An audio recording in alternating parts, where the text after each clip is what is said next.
नमस्कार, मी शुभांगी बायोमेडिकल कट्टा या यूट्यूब चॅनलवरती तुम्हा सर्वांचे खूप खूप स्वागत करते.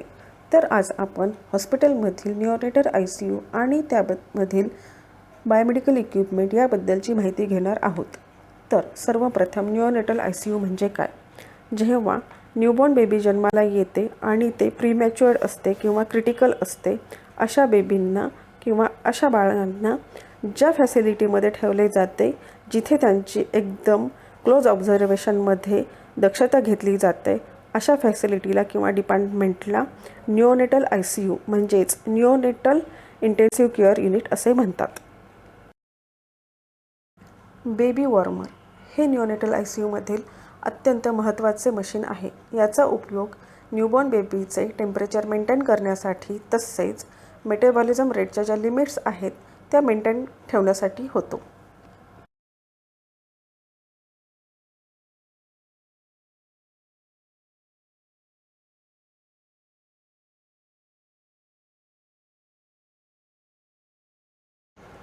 मल्टीपॅरा पेशंट मॉनिटर हे ICUमधील अत्यंत महत्त्वाचे मशीन आहे.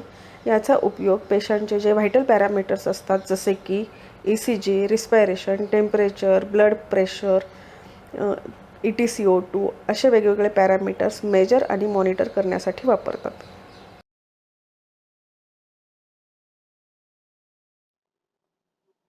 सेंट्रल मॉनिटरिंग सिस्टीम ICUमध्ये सर्व मल्टीपॅरा मॉनिटर या सिस्टीमला कनेक्टेड असतात आणि या सिस्टीममध्ये ICUमधील सर्व मॉनिटरचे रेकॉर्डिंग होते. त्याचप्रमाणे ॲट अ टाइम सर्व पेशंटचा लाईव्ह डेटा या सिस्टीमवर पाहता येतो.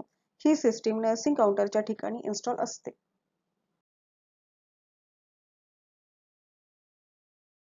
व्हेंटिलेटर हे देखील ICUमधील अत्यंत महत्त्वाचे बायोमेडिकल इक्विपमेंट आहे. याचा उपयोग आर्टिफिशियल रिस्पायरेशनसाठी केला जातो. जेव्हा पेशंट स्वतःहून ब्रीथ करत नाही, अशा वेळेला व्हेंटिलेटरचा उपयोग करतात. व्हेंटिलेटरचे वेगवेगळे टाईप आहेत जसे की invasive ventilator, non invasive ventilator, transport ventilator इत्यादी.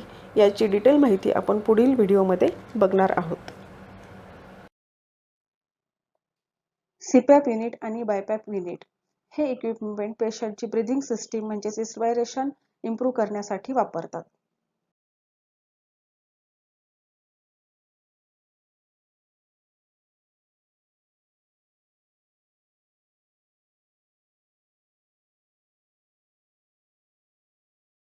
रिसिसिएटर ट्रॉली ही ट्रॉली मशीनला फिक्स करण्यासाठी आणि मूव्ह करण्यासाठी वापरतात.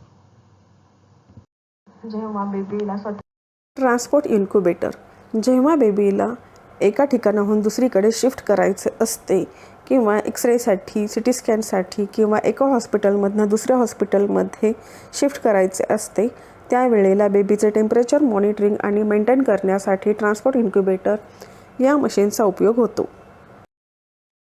डिफिब्रिलेटर जेव्हा पेशंट कार्डियक अरेस्टमध्ये जातो म्हणजेच व्हेंट्रिक्युलर ट्रॅकिकार्डिया और व्हेंट्रिक्युलर फिब्रिलेशन होते, त्यावेळी हार्टला इलेक्ट्रिक शॉक देऊन हार्टच्या ॲक्टिव्हिटी किंवा ब्लड फ्लो नॉर्मल करण्यासाठी डिफिब्रिलेटरचा उपयोग केला जातो.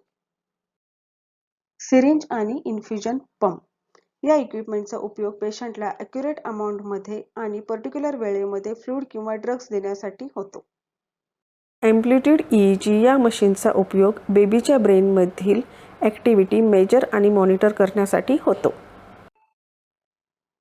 ECG मशीन ICUमध्ये जरी मल्टीपॅरा मॉनिटरवरती ECG आणि हार्ट रेट मॉनिटर करता आले तरी प्रत्येक मॉनिटरला रेकॉर्डर असेलच असे नाही. त्यासाठी हार्टच्या ॲक्टिव्हिटी आणि हार्ट रेट मेजर करण्यासाठी ECG मशीनचा उपयोग होतो. नवीन बेबींना जॉन्डिस किंवा स्किन डिसीजेस होण्याची शक्यता असते. अशा वेळेला फोटोथेरपी युनिट वापरतात. यामध्ये अल्ट्राव्हायोलेट रेटचा बेबींना शेक देऊन डिसीज क्युअर करण्यास मदत होते. अल्ट्रासाऊंड मशीन किंवा कलर डॉपलर हे शरीराच्या इंटरनल ऑर्गन्समध्ये पेन, स्वेलिंग किंवा इन्फेक्शनच्या कारणांचे डायग्नोसिस म्हणजेच निदान करण्यासाठी वापरतात. पोर्टेबल किंवा मोबाईल एक्स-रे मशीन हॉस्पिटलमध्ये एक्स-रे डिपार्टमेंट वेगळे असते, पण ICUमधील पेशंट हा क्रिटिकल असतो आणि त्याला इतर बरेच इक्विपमेंट कनेक्ट केलेले असतात. अशा कंडिशन्समध्ये पेशंटला एक्स-रे डिपार्टमेंटमध्ये नेणे शक्य नसते. यासाठी ICUमध्येच एक मोबाईल किंवा पोर्टेबल मशीन हे एक्सरे काढण्यासाठी वापरतात. ABG electrolyte analyser, blood scanner, cardiac reader हे लॅबचे इक्विपमेंट्स आहेत.